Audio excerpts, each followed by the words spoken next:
오늘 우리에게 주신 하나님의 말씀은 요한복음 8장 1절에서 11절 말씀입니다. 제가 가진 성경으로 신약성경 157쪽에 있습니다.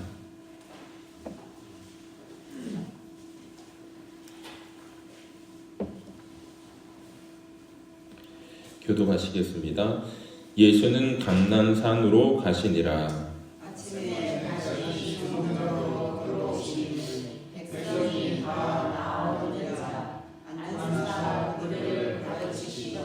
서기관들과 바리새인들이 음행 중에 잡힌 여자를 끌고 와서 가운데 세우고 예수께서 말하되 선생님이여 이 여자가 아무 자가 형벌에서 졌느냐. 모세는 율법에 이러한 여자를 돌로 치라 명하였거니와 선생은 어떻게 말하겠나이까? 그들이 이렇게 말하면 고발할 조건을 얻고자 하여 예수를 시험하니라. 예수께서 몸을 눕히사 숟가락으로 땅에 쓰시니 그들이 묻기를 마지 아니하는지라. 이에 일어나 이르되 너희 중에 죄 없는 자가 먼저 돌로 치라 하시고 다시 몸을 눕혀 숟가락으로 땅에 쓰시니 그들이 이 말씀을 듣고 양심의 가책을 느껴 어른으로 시작하여 젊은이까지 하나씩 나가고 오직 예수와 그 가운데 섰는 여자만 남았더라. 예수께서 일어나사 여자 외에 아무도 없는 것을 보시고 이르시되 여자여 너를 구하는 그들이 어디 있느냐. 너를 정죄한 자가 없느냐. 함께 있습니다. 대답하되 주여 없나이다. 예수께서 이르시되 나도 너를 정죄하지 아니하노니 가서 다시는 죄를 범하지 말라 하시니라. 아멘. 은혜 받는 자리에 잘 나오셨습니다. 우리 좌우에 계신 분하고 인사하겠습니다. 잘 나오셨습니다. 은혜 받고 갑시다. 네. 명절 잘 보내셨죠? 저도 안산에 가서 잘 보내고 부모님하고 즐겁고 행복한 시간을 보내고 왔습니다. 명절이 끝나고 이제 사람들이 오늘 말씀에 각각 집으로 돌아갔습니다. 그때 예수님은 집으로 가지 않으시고 어떤 목적이 있으셨는지 감난산이라고 하는 곳으로 오르셨습니다. 감난산이다라고 하는 것은 올리브 나무가 풍성한 곳이었습니다. 올리브 나무는 삶에서 쓰일 뿐만 아니라 성전에서도 귀하게 사용되는 기름을 짤 수 있는 나무였습니다. 이 특별한 곳 감난산 올리브 기름산, 풍성한 성령의 기름과 주님의 기쁨이 넘치는 그 산을 향해서 예수님이 오르셨습니다. 왜 오르셨을까요? 목적이 있으셨던 거죠. 집에 가지 않으시고 홀로 산에 오르신 목적이 있었을 것입니다. 추석을 보내면서 어떤 분들은 이렇게 가족들하고 모이는데 그때 기도원에 가시는 분들이 종종 계셔요. 가족들하고 만나고 나서 기도원에 가십니다. 왜 갈까요? 그의 삶의 마음에 기도의 제목이 있기 때문입니다. 가족들이 평안하고 주님을 더 알고 내 삶에 주님이 더 깊어지길 원하는 마음에서 기도원에 올라갔다 내려오면서 하나님이 주시는 기쁨과 즐거움을 마음에 안고 새로운 삶을 시작하려고 하는 분들이 계셨다는 거예요. 오늘 말씀에도 예수님께서 풍성한 성령의 기름과 주님의 기쁨이 넘치는 그 산에 오르셔서 기도하고 또 기도하셨죠. 그런데 기도하고 나서 예수님은 자기를 만족시킨 것이 아니라 또다시 제자들을, 사람들을 만났던 성전으로 내려오시는 것을 보게 됩니다. 오늘 말씀에 보면 예수님이 밤을 보내시고 새벽이 되어셔야 내려오셨다라고 되어 있습니다. 아직 아침 안개가 자욱할 때 사람들을 만났던 곳으로 다시 걸어오셨다는 거죠. 전도를 아침에 나가다 보면 때로는 아침에 안개가 이렇게 자욱할 때가 있습니다. 해무가 낀 것 같은 때가 있습니다.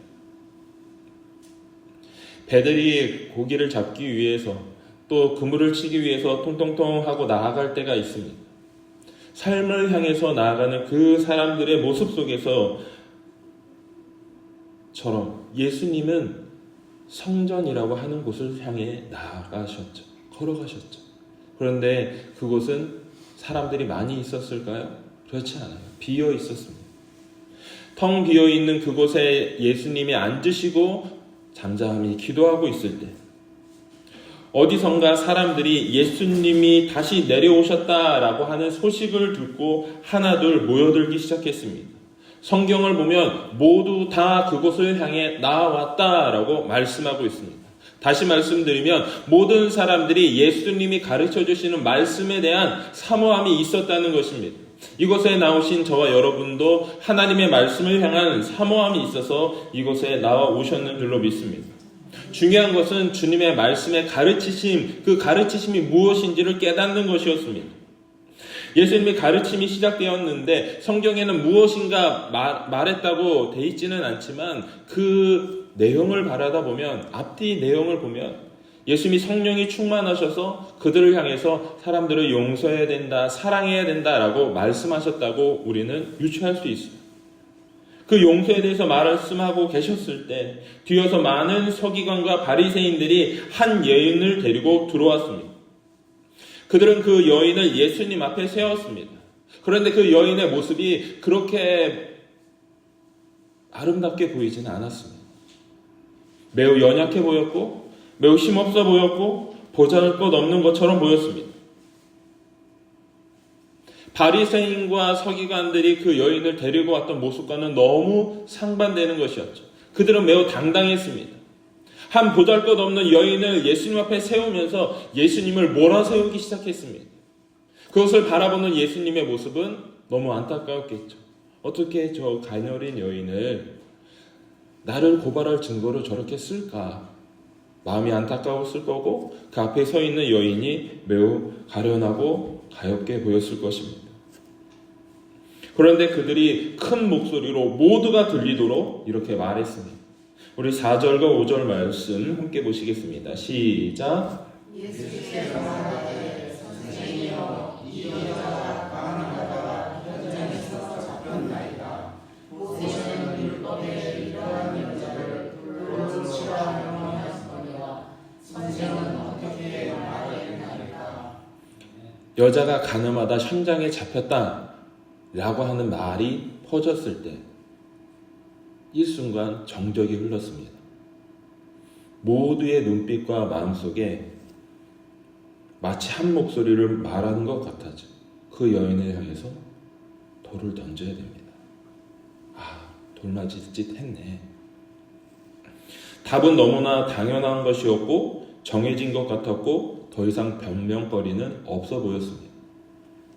그런데 이 상황에서 너무 분명해 보이는 이 상황에 서기관과 바리새인들이 예수님께 물을 때 사용한 두 단어, 선생님, 선생은 어떻게 말하겠습니까? 두 번에 걸쳐서 말했다는 겁니다.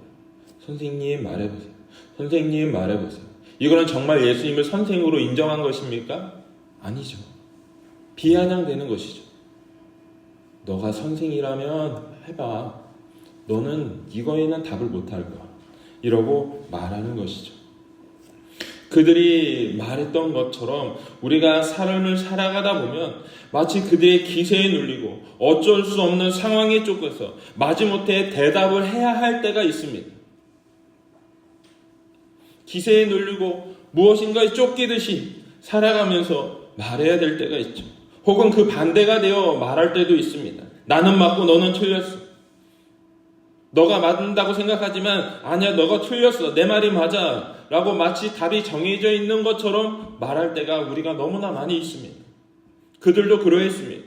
성경에서는 6절 말씀에 그들이 이렇게 말함은 고발할 조건을 얻고자 하여 예수를 시험함이라라. 예수께서 몸을 굽히사 손가락으로 땅에 쓰시니. 답을 정해놓고 물어보는 겁니다.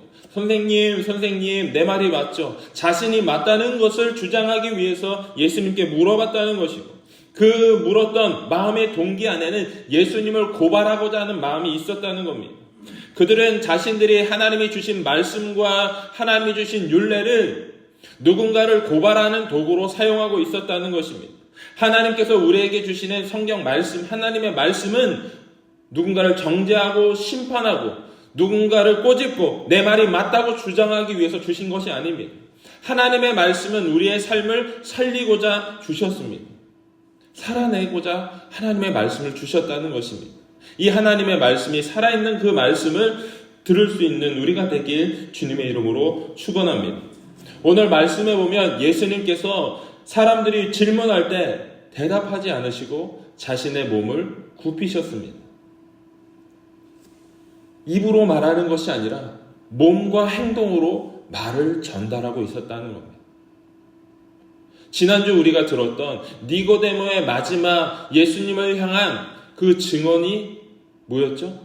그의 말과 그의 행동을 보지 않고 어떻게 사람을 심판할 수 있겠느냐라고 예수님의 편에서 그가 이야기를 했습니다.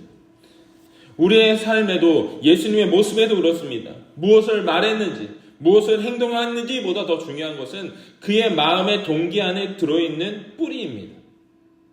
정말 하나님의 말씀을 살아있는 말씀으로 그들이 알고 있었다면 그들은 그 말씀을 그 여인을 정죄하거나 예수님을 고발할 증거를 찾으려고는 하지 않았을 것입니다. 그러나 예수님은 그들이 이것을 아직 알지 못하고 깨닫지 못한다는 것을 아시고 그들의 귀에 바로 말씀하지 않으시고 자신의 몸을 통해서 행동으로 보여주신 것입니다.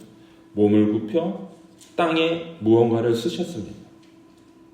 마치 땅 안에 하나님의 말씀이라고 하는 것을 심어 넣듯 그 행동을 보여주신 것입니다. 우리의 삶에도 이런 하나님의 살아있는 말씀이 필요할 때가 많이 있습니다. 내 말이 맞고 너 말은 틀렸어. 뭔가 맞는다고 주장하고 싶을 때가 있죠. 그때 우리는 하나님의 말씀이 정말 내 마음에 와서 심겼는지, 그 말씀이 정말 내 안에서 자라나는 생명으로 있는지를 바라볼 수 있는 지혜가 있게 되길 주님의 이름으로 축원합니다. 예수님의 모습이 그것을 보여주고 있었다는 것입니다. 또 보여주신 것은 겸손함일 수 있죠. 그래, 말해라. 내가 무슨 말이 할 수 있겠니? 하나님은 아버지의 마음으로 자녀들이 잘못되는 것을 보면서 너희 잘못이다 꾸짖지 아니하시고 내 잘못일 수 있지. 내가 잘못 가르쳤을 수도 있지. 하나님 다시 말씀을 주옵소서라고 하며 그 땅을 다시 기경하듯 땅에 무엇인가를 쓰셨는지도 모르겠습니다. 그런데 그 일이 잠시 있고 나서 예수님께서는 일어나셔서 그들을 향해 큰 소리로 외치셨습니다. 7절 말씀 함께 보십니다. 시작. 그들이 묻기를 하지 아니하는지라 이에 일어나 이르시되 너희 중에 죄 없는 자가 먼저 돌로 치라 하시고. 아멘. 성경 말씀에 보면 그들이 묻기를 맞이 아니하는지라 라고 되어 있습니다. 묻기를 맞이 아니하는지라 라고 하는 말의 뜻은 무엇이죠?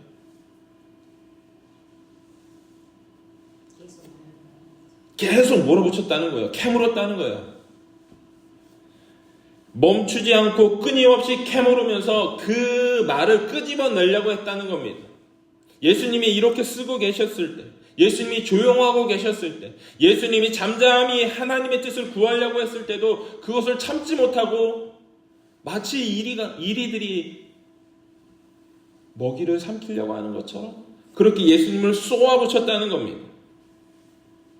그때 예수님은 조용히 하나님의 말씀을 잠잠히 구하셨습니다. 그런데 성경은 그렇게 조용히 잠잠히 하나님의 말씀을 구하는 것만으로 끝나지 않으셨습니다. 일어나셔서 지금까지와는 매우 다르게 조용하지도 않고 겸손하지도 않게 그들을 향해서 당당하게 외치셨습니다. 아니, 외친 것이 아니라 명령하셨죠. 뭐라고 명령하셨습니까? 너희 중에 죄 없는 자가 먼저 돌로 치라. 예수님의 모습은 지금까지와는 완전히 다른 모습을 보여주었습니다. 우리가 성경을 읽다 보면 성경은 겸손을 말하고 성경은 잠잠히 하나님의 묵상하는 것을 말하지만 그 이면에는 하나님의 말씀의 권위를 붙잡고 당당하게 선포하며 그 말씀을 붙잡고 우리가 힘있게 살아가야 한다는 모습도 같이 보여주고 있습니다. 조용한 것이 있는 반면에 때론 하나님의 말씀을 붙잡고 소리쳐야 할 때도 있습니다. 약함과 강함을 함께 지니고 있었다는 것입니다. 저는 우리 구산중앙교회 성도님들이 이 두 가지 모습을 함께 담아갈 수 있게 되길 주의 이름으로 축원합니다. 조용한 것만이 아니라 하나님의 말씀이라면 내가 때론 소리쳐야 한다. 강함이 있다면 그 가운데 잠잠히 하나님의 말씀을 찾아야만 하는 가녀리고 연약한 그 누군가가 있음을 우리는 잊지 말아야 한다는 것도 함께 생각해야 한다는 것입니다. 때론 주님의 말씀을 붙들고 일어나야 할 것처럼 예수님께서는 당당하게 일어나셔서 하나님의 말씀을 선포하셨습니다. 그런데 이어지는 말씀은 그렇게 선포만 하신 것이 아니라 다시 앉으셨다라고 되어 있습니다. 함께 보십니다. 시작.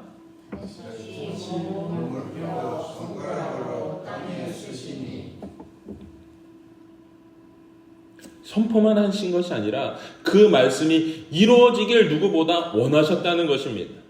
농부가 땅에 씨를 심는 것을 생각해 보면 좋습니다. 요새 비가 참 많이 왔죠. 땅이 이렇게 축축해져 있습니다. 땅을 이렇게 파서 무엇인가를 심기는 너무 좋습니다. 농부들이 땅을 파서 씨앗을 심고 그것을 돌봅니다. 그런데 그냥 돌보는 것으로 끝나지 않고 그것이 필요한 것이 있으면 무엇인가를 더해줍니다. 잎이 떨어지려고 그러면 영양분이 뭐 부족한 것은 없나 라고 해서 돌보고, 물이 부족한가 바람이 부족한가 햇볕이 부족한가를 보면서 늘 돌보고 사랑으로 가꾸길 원하신다는 것입니다. 오늘의 말씀에도 예수님은 몸을 굽혀서 하나님의 말씀을 찾으시고 일어나서 선포하고 외치셨을 뿐만 아니라 다시 앉으셔서 땅에 무언가를 쓰셨다는 겁니다. 이것은 비유로 보여주신 것이죠. 자신의 몸으로 너희의 삶은 하나님의 말씀이 심기고 일어나서 선포하지만 또다시 그 안에 들어가서 자라나고 성장해야 한다는 것입니다. 하나님의 돌보심이 너희 가운데 있어야 한다는 것이죠. 그것은 무엇일까요? 우리의 마음에 성전된 양심 안에 하나님의 말씀이 와서 새겨졌느냐, 그것이 나의 마음에 와서 와 닿느냐, 나의 심장을 두드리느냐, 그것이 살아있는 말씀으로 들려지느냐 라고 하시는 하나님의 비유의 모습이었습니다. 이것을 보여주는 것이 오늘 성경 말씀 9절이 읽으면 나와요. 함께 했습니다. 시작. 그들이 이 말씀을 듣고 양심의 가책을 느껴 어른으로 시작하여 젊은이까지 하나씩 나가고 오직 예수와 그 가운데 섰는 여자만 남았다. 아멘. 양심의 가책을 느껴 어른으로 시작하여 젊은이까지 하나씩 무리지어 갔다는 게 아니에요. 하나씩 양심의 가책을 느껴 어른으로부터 시작해서 어린이 젊은이들까지 하나님의 말씀이 내 마음께 와 닿아서 그것이 내 마음에 두드리는 것을 깨닫고, 아, 내가 잘못 살았구나.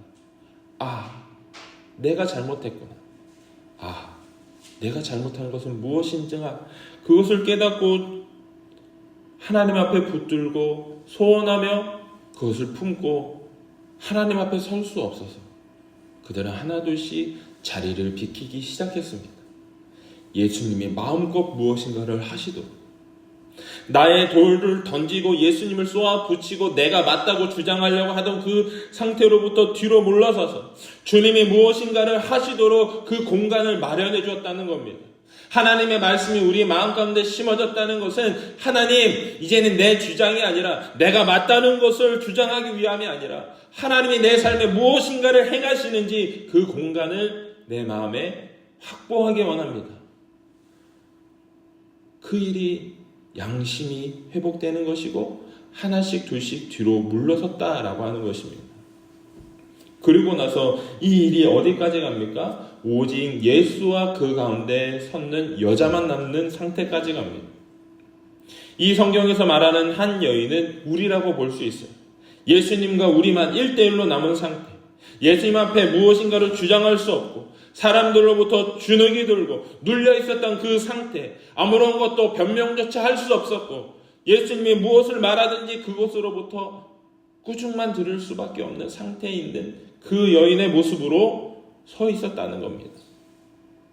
십자가를 바라보고 십자가 앞에 우리가 서 있고 예수님이 십자가를 지신 이유도 이것과 크게 다르지 않습니다. 그런데 그때 예수님께서 말할 수 없었던, 입을 떼지조차 할 수 없었던 침묵하고 조용히 있어야만 하는 것을 강요하고 스스로도 그것을 인정했던 여인의 입을 여십니다. 그리고 목소리를 듣게 하시죠. 10절 말씀 함께 보십니다. 시작. 예수께서 일어나사 여자에게 아무도 없는 것을 보시고 이르시되 여자여 너를 고하는 그들이 어디 있느냐 너를 정죄한 자가 없느냐. 이 말씀은 그것을 가르치기 위한 것이 아니라 여인의 입을 열기 위함이었습니다. 우리에게 정말 중요한 건 그의 목소리를 듣는 것입니다. 나 답답해. 뭔가 좀 말해줘. 너가 뭐라고 생각하고 있는지 말이라도 좀 해. 라고 요청하는 것처럼 그 여인의 입이 열리길 원하셨다는 겁니다. 이것은 우리에게도 마찬가지입니다. 주님이 우리에게 원하시는 것은 우리의 입이 열려 주님을 향해서 기도하고 내 삶을 이야기하고 내가 지금 어떤 상태에 있는지를 주님은 나의 입술을 통해서 듣기를 원하신다는 겁니다. 이것이 11절에 있는 말씀이죠. 굳이 여인에게 묻지 않으셔도 됐고 그냥 대답만 하셨어도 되고 명령만 하셨어도 됩니다. 그런데 예수님께서는 말없이 앞에 있는 그 여인을 향해서 입을 뗄 수 있도록 질문을 하셨다는 것이죠. 어떻게 보면 우리의 삶에 필요한 모습들이 이것과 비슷할 수 있어요. 예수님 믿으십시오. 예수님 믿지 않으면 지옥 갑니다가 아니라 당신의 삶의 어려운 부분은 무엇이 있습니까? 나의 삶에도 기도가 필요했는데 당신의 삶에도 기도가 필요하진 않으시겠습니까? 예수님을 믿지 않고 산다는 것은 의지할 곳이 없는 이 여인처럼 삶을 살아가고 있는 모습과 그렇게 다르지 않습니다. 억울하고 비통하고 가슴 아프고 비련한 모습들이 얼마나 많은지 모릅니다. 그러나 그 입을 열어서 이야기할 곳이 안전한 곳이 어디에 있는지 찾을 수조차 없습니다. 우리가 해야 될 일은 그들을 대신하여 하나님의 언어로 그들을 위로하며 어깨를 두드리며 다시 희망을 찾자고 전도하는 것이 아닌지 생각해 보게 됩니다. 11절에 예수님이 이렇게 말씀하십니다. 함께 보십니다. 시작. 예수께서 이르시되 나도 너를 정죄하지 아니하노니 가서 다시는 죄를 범하지 말라 하시니라. 아멘. 없습니다 라고 말했을 때 없으면 됐다 라고 주님은 끝맺지 않으셨습니다. 제가 삶에서 잘못한 적이 정말 많고 용서받은 적이 되게 많거든요. 그때마다 들었던 생각이 이 시간이 차라리 없었으면 이 시간이 빨리 지나갔으면 좋겠다 이런 생각이 들어요. 그러다가 이제 제가 잘못했고 이제 누군가 저를 용서해 주잖아요. 그러면 용서가 되면 그때 이렇게 마음에 즐거움이 임합니다. 기쁨이 임해요. 용서받았구나. 그런데 그 순간은 진짜 순간으로 확 지나가요. 없으면 됐다. 지나가면 됐다. 그러고서 또 다시 뒤돌아서면 며칠 지나지 않아서 똑같은 잘못을 하는 모습들을 보게 됩니다. 여러분, 우리의 삶은 용서받았다고 되는 게 아닙니다.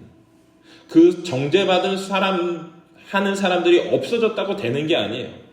이 사람만 제대로 되면, 이 상황만 제대로 알 수 있으면, 저 사람이 깨닫기만 하면, 저 사람이 되돌아서기만 하면 그것으로 끝나는 것이 아닙니다. 그 다음에 주님과 함께 붙어서 영원히 함께 할 수 있는 삶, 주님과 더불어 사는 삶이 분명히 확보되어야 한다는 겁니다. 예수님의 말씀을 보면 나는 너를 정죄하지 않아. 그런데 그것으로 끝나는 것이 아니라 다시는 죄를 범하지 말라라고 말합니다. 이 말은 너의 삶이 이제는 완전히 뒤집어서 하나님이 원하시는 삶을 목적으로 삶을 살아다오라고 하는 예수님의 간청이라고 믿습니다. 우리의 삶은 그냥 단지 죄가 없어지는 것, 그 상황을 모면하는 것으로 끝나는 것이 아니라 그렇다면 지금부터 어떻게 살아야 되는지 그 삶의 목표를 준다는 것입니다. 죄 지었던 사람이 죄를 없애고 죄 짓지 않고 이제는 새로운 기회와 희망과 출발을 향해서 한 걸음을 뗀다는 것입니다.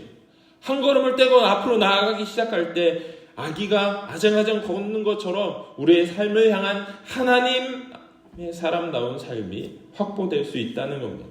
저는 저와 여러분의 삶이 주님이 정말 기뻐하는 삶으로 회복될 수 있게 되길 주님의 이름으로 축원합니다. 사도행전 3장 19절 말씀에서는 이렇게 말합니다. 함께 보십니다. 시작.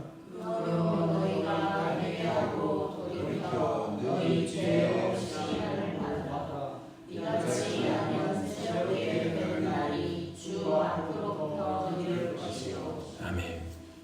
죄 없는 것으로 끝나는 것이 아니라 새롭게 하시는 것이 주님으로부터 임한다는 것입니다. 어찌 보면 예수님이 몸을 굽혀서 땅에 무엇인가를 쓰셨는데, 주님, 저들의 삶이 다시 살아나게 하옵소서. 말씀으로 살아나게 하옵소서. 내 삶을 통해 살아나게 하옵소서. 십자가를 지시기 전 예수님은 이미 그 씨앗을 심으셨는지도 모르겠습니다.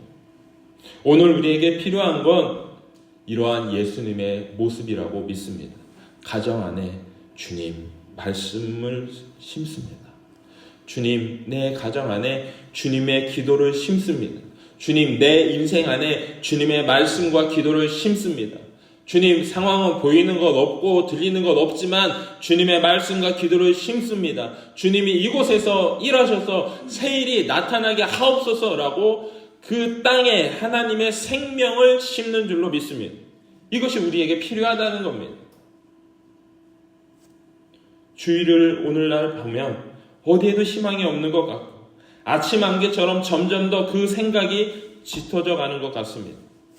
잘못된 사람들의 목소리는 더 힘이 있고 강해지는 것 같은데 나는 힘이 없고 연약해지고 그들의 강함은 멈추지 않을 것 같은데 포기하고 싶을 그때 우리의 귀를 향해서 주님이 멈추지 않고 다가와 말씀하시는 음성이 들려지게 되길 원합니다. 나는 너를 향한 계획이 있어. 포기하지 않는다. 너를 통해 새 일을 행할 거야. 라고 하는 그 음성이 우리의 귀에 들려지게 되길 주님의 이름으로 축원합니다. 어쩌면 11절에 있는 말씀은 닫혀졌던 우리의 삶의 문을 열고 새 희망의 바람이 불어올 수 있도록 그 걸음을 떼시는 요청의 말씀인지도 모르겠습니다. 그 문이 우리에게 열려지게 되길 축원합니다. 대답하되 주여 없나이다. 예수께서 이르시되 나도 너를 정죄하지 아니하노니 가서 다시는 죄를 범하지 말라 하시니라 말씀하셨던 그 주님의 말씀이 우리 마음 가운데 새겨지게 되길 주의 이름으로 축원합니다. 주님, 저들을 용서합니다. 주님이 일하여 주옵소서. 주님이 옳습니다. 주님이 저들의 삶을 변화시켜 주시옵소서. 그 모습을 의인아 잘하고 있다 라고 칭찬하시는 하늘의 응원가로 들을 수 있는 우리가 되길 주의 이름으로 축원합니다. 기도하시겠습니다.